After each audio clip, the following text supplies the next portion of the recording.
జనవరి 29వ తేదీ వార్తా విశ్లేషణకి స్వాగతం. చంద్రబాబు నాయుడు గురించి తెలంగాణ మంత్రి దుద్దిళ్ల శ్రీధరబాబు ఆసక్తికర వ్యాఖ్యలు చేశారు. దావోస్లో ఏపీ ఎందుకు ఒప్పందాలు కుదుర్చుకోలేదు, హైదరాబాద్ మీద ఆయనకున్న ప్రేమేంటి, దావోస్లో ఆయన ఎంత ఫిట్గా కనిపించాడు అని చెప్పి శ్రీధరబాబు మాట్లాడాడు. పక్క రాష్ట్ర మంత్రి చంద్రబాబు నాయుడు గారి గురించి ఏమన్నారో తెలుసుకుందాం. Retired additional DGP AB Venkateswara Rao సస్పెన్షన్ని అక్రమం అని గుర్తించి ఆయనకి ఇవ్వాల్సిన జీతభత్యాలను విడుదల చేస్తూ కూటమి ప్రభుత్వం తాజాగా జీవో రిలీజ్ చేసింది. అయితే అంతకాలం పాటు ఆయన పడిన వేదనకి, ఆయన కోల్పోయిన కాలానికి పరిహారం ఎవరిస్తారు అన్న ప్రశ్న మిగిలే ఉంది. రఘురామకృష్ణరాజు కేసులో నిందితుడిగా ఉన్న తులసిబాబుతోటి తమ పార్టీకి ఎటువంటి సంబంధం లేదు అని చెప్పడానికి తెలుగుదేశం పార్టీకి ఇంతకాలం పట్టింది. అయినా ఇదేదో బలవంతంగా చెప్పిన మాట అన్నట్టుగా ఎందుకు అనిపిస్తోంది? ఇవాల్టి న్యూస్ అనాలిసిస్లో ఈ అంశాలన్నీ మాట్లాడుకుందాం. ప్రతి అంశానికి సంబంధించిన టైం స్టాంప్స్ని కింద డిస్క్రిప్షన్లో చూడొచ్చు. Good morning. దావోస్ పర్యటనలో ఏపీ ప్రభుత్వం పెద్దగా పెట్టుబడులు తీసుకురాలేదు అనే విమర్శల గురించి చాలా మాట్లాడుకున్నాం. వేరే తెలంగాణ ప్రభుత్వం మాత్రం భారీ ఎత్తున దాదాపు 1,68,000 కోట్ల రూపాయల వర్త్ పెట్టుబడులకు సంబంధించిన ఒప్పందాలు కుదుర్చుకుంది. ఎందుకు ఈసారి మరి ఏపీ ప్రభుత్వం ఒప్పందాలు కుదుర్చుకోలేదు? ఎంతో అనుభవం ఉన్న చంద్రబాబు నాయుడు గారు ఆ మేరకు ఎందుకు ప్లాన్ చేసుకోలేదు అని చాలా ప్రశ్నలు వచ్చినాయి. దావోస్ అనేది పెట్టుబడులకు సంబంధించిన ఒప్పందాల కోసం కాదు, అది నెట్వర్కింగ్ కోసం అని చెప్పి ఒక మాట చెప్పి చంద్రబాబు నాయుడు గారు దాన్ని వదిలేశారు. కానీ తెలంగాణ మంత్రి దుద్దిళ్ల శ్రీధరబాబు గారు మాత్రం దీనికి సంబంధించి చాలా కామెంట్స్ చేశారు, చాలా ఇంట్రెస్టింగ్ కామెంట్స్. శ్రీధరబాబు గారు తెలంగాణ ఐటీ శాఖ మంత్రి, ఆయన కూడా ముఖ్యమంత్రి రేవంత్ రెడ్డితో కలిసి దావోస్ వెళ్ళారు. ఆయన నిన్న తెలంగాణ సెక్రటేరియట్లో విలేకరులతో చిట్చాటుగా మాట్లాడాడు. ఆ మాట్లాడినప్పుడు కొన్ని ఆసక్తికరమైన కామెంట్స్ చేశాడు. అదేంటంటే చంద్రబాబు నాయుడు గారు అక్కడ ఒప్పందాలు చేసుకోలేదు అని అంటున్నారు, కానీ యాక్చువల్గా నాకు తెలిసి అక్కడ ఒప్పందాలు జరిగినాయి, కానీ వాళ్ళు ఎందుకో బయట పెట్టలేదు. నేను నారా లోకేష్ని అడిగాను ఎందుకు బయట పెట్టలేదు అని. మేము ఒకేసారి ఏపీలో వీటన్నిటినీ ప్రకటిస్తామని చెప్పాడు. చంద్రబాబు నాయుడు గారు చాలా పెద్ద ప్రణాళికతోనే వచ్చాడు దావోస్కి, కాబట్టి ఏమీ తక్కువ అంచనా వేయొద్దు మీరు. అక్కడ చాలా పెద్ద ఎత్తున నెట్వర్కింగ్ చేశారు. దీన్ని బట్టి పెట్టుబడుల విషయంలో చంద్రబాబు నాయుడు గారు చాలా వ్యూహాత్మకంగా ఉన్నారు అనే విషయం నాకు అర్థమైంది అని ఒక పాయింట్ చెప్పాడు. ఏపీకి చాలా అనుకూలతలు ఉన్నాయి, విస్తారమైన సముద్ర తీరం ఉంది అని చెప్తూ పెట్టుబడులను తీసుకురావడంలో చంద్రబాబు నాయుడు గారి ప్రయత్నాలు అల్టిమేట్ అన్నాడు. దాంతోపాటు చంద్రబాబు గారి మాటలు చాలా పెద్ద రకంగా ఉన్నాయి. హైదరాబాద్కు సంబంధించి ఆయన చాలా గొప్పగా మాట్లాడుతున్నాడు ఈ మధ్యకాలంలో. హైదరాబాద్ను ఏమాత్రం కూడా డిస్టర్బ్ చేసేటువంటి ఆలోచన ఆయనకి లేదు, హైదరాబాద్ ఇంకా అభివృద్ధి కావాలని చెప్పి కోరుకుంటున్నాడు అని కూడా అన్నాడు. శ్రీధరబాబు ప్రత్యేకంగా ప్రస్తావించింది ఏమిటంటే చంద్రబాబు నాయుడు గారు దావోస్లో -8 degrees వాతావరణం చలి ఉంటే మిగతా వాళ్ళంతా ఉణిగిపోతుంటే ఆయన సూట్ కూడా వేసుకోకుండా ఎప్పుడూ వేసుకునేటువంటి ప్యాంటు చక్కా మాత్రమే వేసుకొని ఎలా తిరిగాడు అనేది చాలా ఆశ్చర్యకరంగా ఉంది. ఆయన ఎంత ఫిట్గా ఉన్నాడు అనే విషయం అర్థమైంది నాకు అని చెప్పి అన్నాడు. ఆయన ఎప్పుడు వెళ్ళినా స్వెటర్లు, జాకెట్లు లాంటివి ఏమీ వేసుకోకుండానే దావోస్లో తిరుగుతూ ఉంటాడు అంత చలి ప్రదేశంలో. ఇప్పుడు కూడా ఈ వయసులో కూడా దాదాపు 74 ఏళ్ళు ఆయనకి, పైన ఓవర్ కోట్ కూడా వేసుకోకుండా తన ట్రేడ్ మార్క్ డ్రెస్లో మాత్రమే ఆయన మొన్న కూడా దావోస్లో తిరిగాడు. దాన్నే శ్రీధరబాబు ప్రైజ్ చేసింది. చాలా ఫిట్గా ఉండటమే కాదు, చాలా ఉత్సాహంగా కూడా ఉన్నాడు ఆయన అని శ్రీధరబాబు కామెంట్ చేశారు. ఈ సందర్భంలో జగన్మోహన్ రెడ్డి ప్రస్తావన కూడా వచ్చింది. పెట్టుబడులకు సంబంధించి, ఉపాధి కల్పనకు సంబంధించి గవర్నమెంట్స్ జనరల్గా కంటిన్యూటీని పాటిస్తాయి, కానీ దురదృష్టవశాత్తు ఏపీలో జగన్మోహన్ రెడ్డి మాత్రమే ఆ విధంగా చేయలేదు అని కూడా అన్నాడు. కేటీఆర్ కూడా చంద్రబాబు నాయుడు గారి గురించి ఒక ట్వీట్ చేశాడు. మామూలుగా ఎప్పుడూ ఏమిటంటే తెలుగుదేశం అన్నా చంద్రబాబు నాయుడు అన్నా నెగిటివ్గా మాట్లాడడం బీఆర్ఎస్కి, కేటీఆర్కి కూడా అలవాటే. ఏపీ వల్ల కానీ, టీడీపీ వల్ల కానీ, చంద్రబాబు నాయుడు గారి వల్ల కానీ బీఆర్ఎస్కి ఎటువంటి సమస్యలు లేవు. అయినా కూడా ఉన్నదానికి లేనిదానికి టీడీపీని, చంద్రబాబు నాయుడు గారిని ఏదో ఒక మాట అనడం అలవాటు. అది తెలంగాణ ఉద్యమంలో వీళ్ళకి అలవాటైన పని, దాని యొక్క అవశేషం అన్నమాట. ఇప్పటికీ అది కొనసాగుతూ ఉంటుంది. కానీ ఫర్ ఏ చేంజ్ ఈసారి మాత్రం చంద్రబాబు నాయుడు గారిని కేటీఆర్ విమర్శించాల. ఏమని రాశాడు? Chief minister of AP NCBN గారు has candidly acknowledged on several occasions that Telangana has become the state with the highest per capita income in India because of progressive government policies over the last 1 decade. Thank you CBN గారు. అంతవరకు బాగానే ఉంది. Next వాక్యం చూడండి. Please educate your erratic erstwhile disciple who is unable to digest this fact.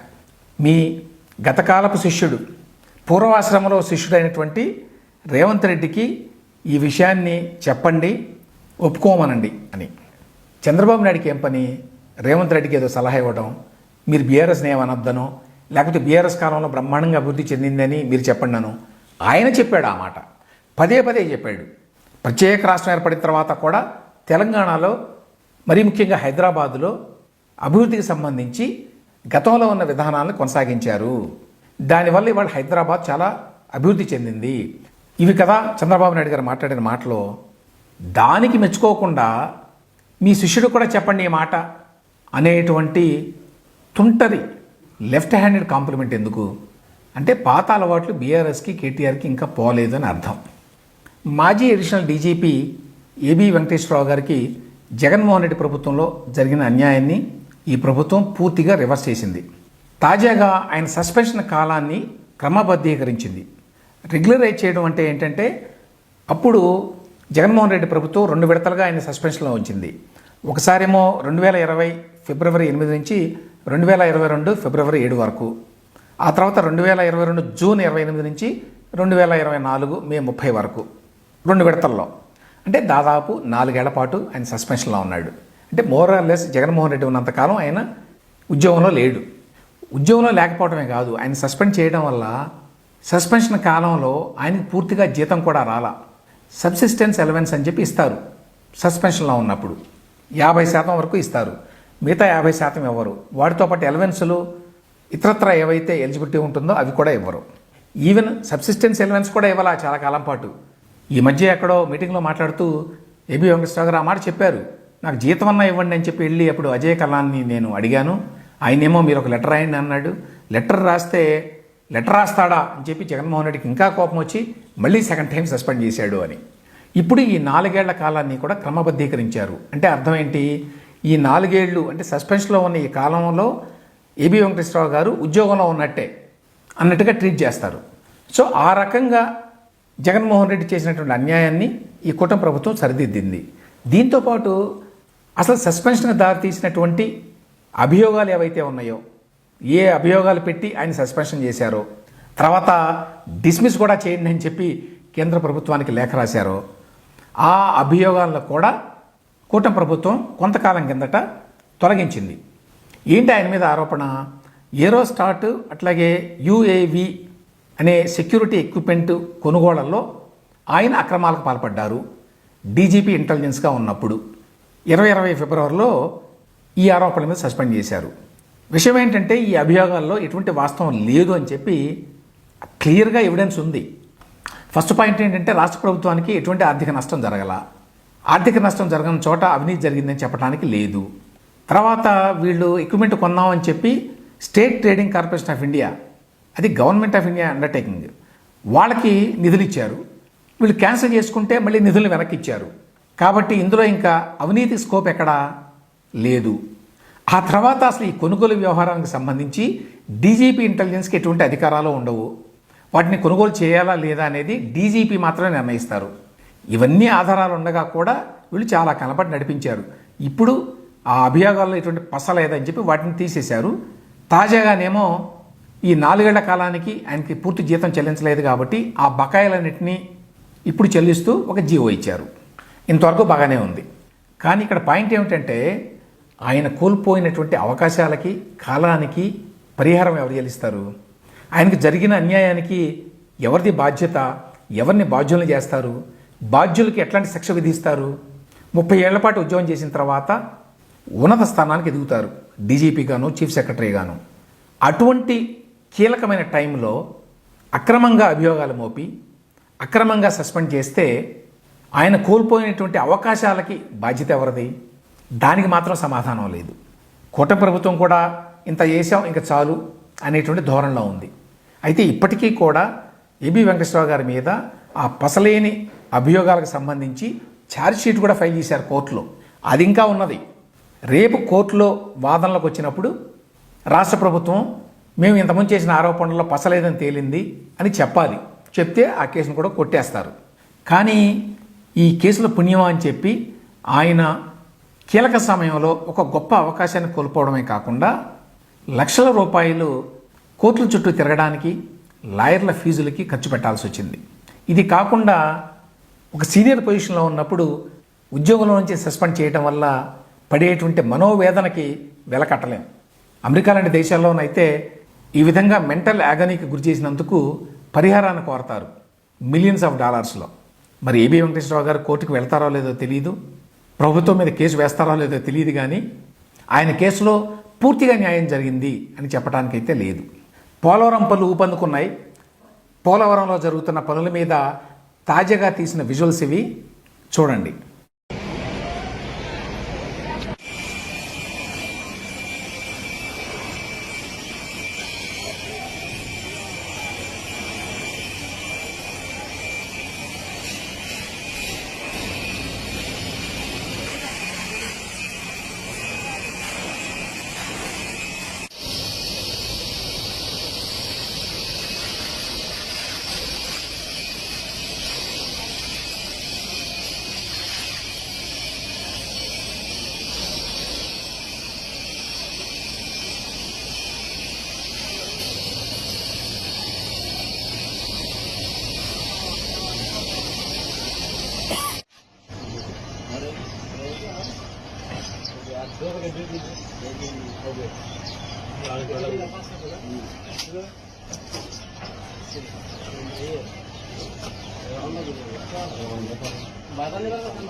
Raghurama కేసులో ఉన్నటువంటి తులసీబాబు తోటి మాకు సంబంధాలు లేవు అని ఎట్టకేలకు టీడీపీ చెప్పిందండి.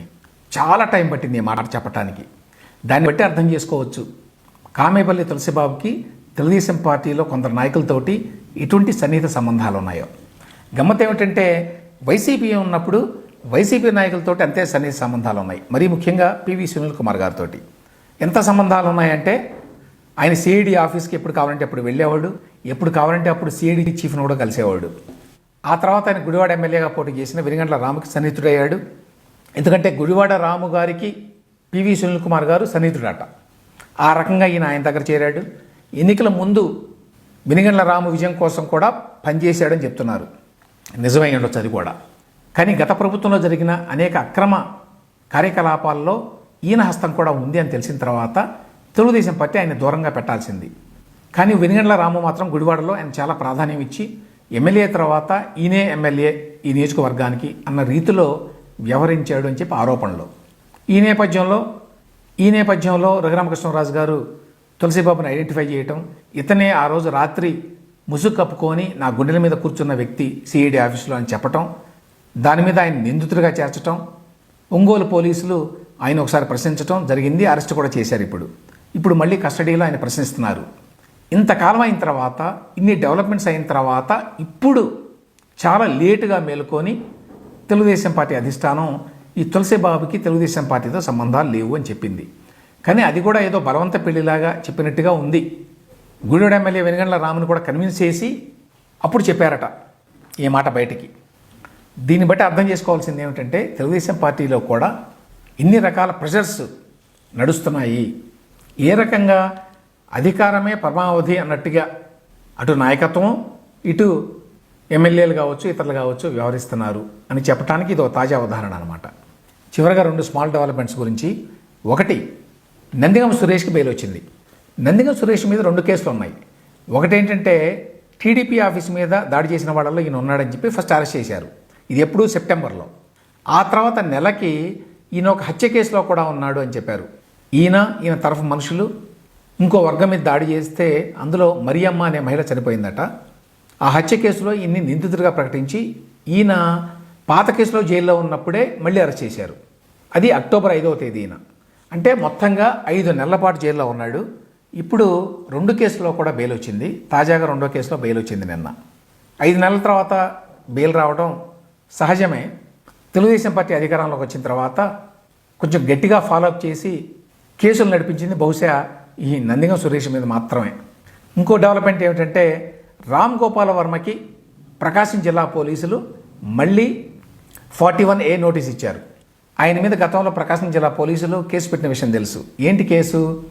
రామ్ గోపాల్ వర్మ ట్విట్టర్లో చంద్రబాబు నాయుడు, నారా లోకేష్, పవన్ కళ్యాణ్ వీళ్ళ మీద ఇష్టారాజ్యంగా ట్వీట్లు పెట్టాడు, మార్ఫింగ్ చేసిన ఫోటోలు పెట్టాడు, వాళ్ళని కించపరుస్తూ అనేది ఆరోపణ. దీని మీద ఆయన ఏదో అరెస్ట్ చేయబోతున్నారని చెప్పి హడావుడి జరగడం, ఆ తర్వాత ఆయన కోర్టుకి వెళ్ళి బెయిల్ తెచ్చుకోవడం జరిగింది. ఇప్పుడు అదే కేసులో 41A కింద నోటీస్ ఇచ్చారు. వాట్సాప్లో నోటీస్ పంపించారట, ఫిబ్రవరి 4వ తేదీన అటెండ్ కమ్మని.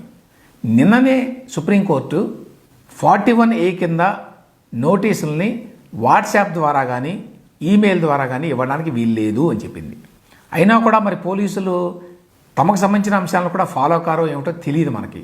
ఇంత స్పష్టంగా సుప్రీంకోర్టు ఒక ఆదేశం ఇచ్చిన తర్వాత కూడా ప్రకాశం జిల్లా పోలీసులు వాట్సాప్ ద్వారా ఇచ్చారట. సుప్రీంకోర్టు ఏం చెప్తోందంటే ఇప్పుడున్న చట్టాల ప్రకారం అయితే వ్యక్తిగతంగా వెళ్ళి ఇవ్వాలి పోలీసులు. రామ్ గోపాల్ వర్మ ఏమో నేను 4వ తేదీన రాలేను, 7వ తేదీ లోపల ఎప్పుడైనా వస్తాను అని చెప్పి ఇచ్చాడట.